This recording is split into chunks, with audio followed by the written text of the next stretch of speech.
The other day I was reading in the book of Genesis, specifically Genesis chapter 3, and it says this: "The serpent was more crafty, in other words, subtle, than any beast of the field that the Lord God had made. And he said to the woman, 'Hey, did God really say you cannot eat any fruit in the garden?' And the woman said, 'God said we can eat the fruit from the trees of the garden, save for the tree at the midst of the garden.' Then the serpent said, 'Yeah, but God was just testing you to see if you would obey him. If you eat from this tree, your eyes will be opened, and you will be like God, knowing good and evil.' So the woman looked at the fruit, and it was good for eating, and she took it and ate it. And she gave some to the man, who also ate it.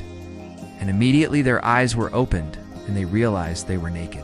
And they tried to hide, but they couldn't. They were like, 'Oh God, we've sinned.' God was like, 'Yeah, I know. That's why I made this place so you wouldn't sin.' So the Lord God said to the serpent, 'Because you have done this, cursed are you above all livestock, all wild animals. You will crawl on your belly, and you will eat dust all the days of your life. And I will put enmity between you and the woman, and between your offspring and hers. It will crush your head, and you will strike his heel.' To the woman he said, 'I will make your pains in childbearing very severe. With painful labor you will give birth to children. Your desire will be for your husband, and he will rule over you.'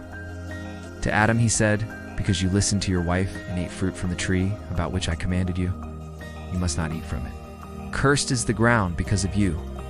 Through painful toil you will eat food from it all the days of your life. It will produce thorns and thistles for you, and you will eat the plants of the field.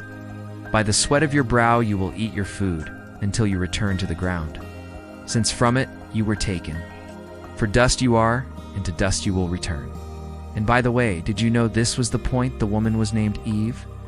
Adam named his wife Eve, because she would become the mother of all the living. The Lord God made garments of skin for Adam and his wife, and clothed them. And the Lord God said, 'The man has now become like one of us, knowing good and evil. He must not be allowed to reach out his hand and take also from the tree of life and eat, and live forever.' So the Lord God banished him from the Garden of Eden to work the ground from which he had been taken. After he drove the man out, he placed on the east side of the Garden of Eden cherubim and a flaming sword flashing back and forth to guard the way to the tree of life.